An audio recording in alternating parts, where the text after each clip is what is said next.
Yeah. You okay? Yeah, yeah. Excellent. How about that? The cast members are full of praise. By the way, all of the guys said you did a fantastic job.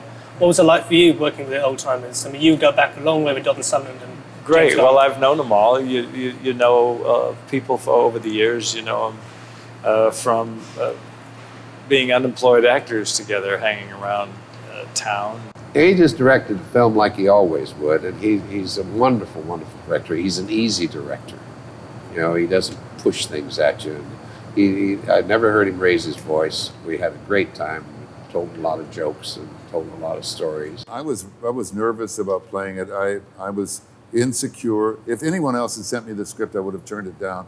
Okay. But I so wanted to work with Clint. In the first place, what attracted me was I knew the film was going to be directed by Clint Eastwood, and that was enough. That was persuasive. They're all ready to use a golf expression, tee it up. They're just ready to go. They're not sitting there figuring out ways why I can resist, why I can't do this.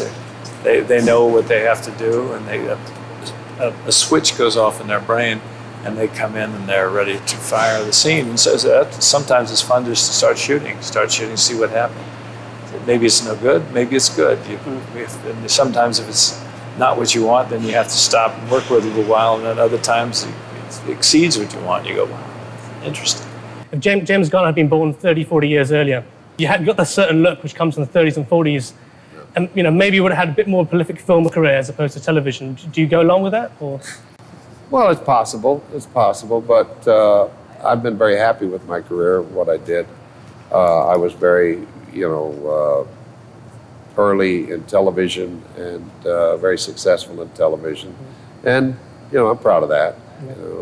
I didn't necessarily want to be in movies or television or whatever. I just wanted to work, and I have. Particular high points? I've done films? some wonderful movies. Americanization of Emily that I did in the 60s with Julie Andrews is my favorite movie. And I had Grand Prix, oh my goodness.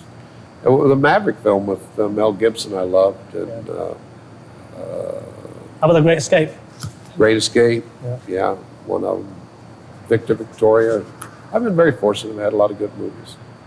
I'd worked with Sutherland in Yugoslavia on Kelly's Heroes. And Jim, we were unemployed actors beating around town. In fact, he married a girl who was in an acting class that I was going to. And went back to when we were all young guys. So it's kind of interesting. They're all really professional, really solid citizens. And it's easy when you're working with those kind of people, much as it was in Unforgiven, working with Gene Hackman and Morgan Freeman and Richard Harris and people like that. I think he's brilliant in the way that he can evoke an image of the American society, slice it down the middle, take it apart, and create with all those pieces a picture of our identity, of our soul. Do you know if you've done a good take there on set, or you do, yeah? Yeah. I'm about 99% sure when I do a scene that's the one they're going to use. Do you know instinctively that, damn, that was a good shot? I mean, that's going to be a good From scene. my point of view, I do. Yeah. I don't automatically know if it was in focus. Okay. I don't automatically know if the set fell down behind me.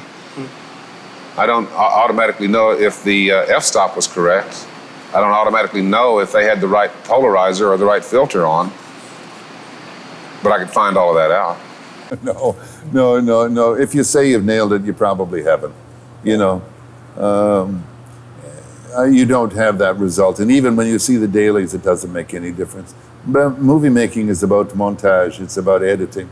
It's about Joel Cox and Clint Eastwood getting together and taking images and putting them together. It's about Podofkin and Sergei Eisenstein. It's actors just contribute blindly to the piece. The only thing you can hope is that you dedicate passionately the aspiration, the research to find the truth about your character. That's all you can do. You don't have an idea of the overall picture. If you do have an idea of it, it's generally wrong. So I try and scrape away, like Giacometti, to get the truth out of a piece. I hope I did it, you know. And the only thing that's important is the eye, the corner of the lip of a director, of a filmmaker. If he smiles and is satisfied, you're like a concubine, you're like a lover for him, you know. Yeah. And that's all that you need. Rushes never tell you anything. Instincts. It's not an intellectual art form. I'm fond of saying it's a emotional art form.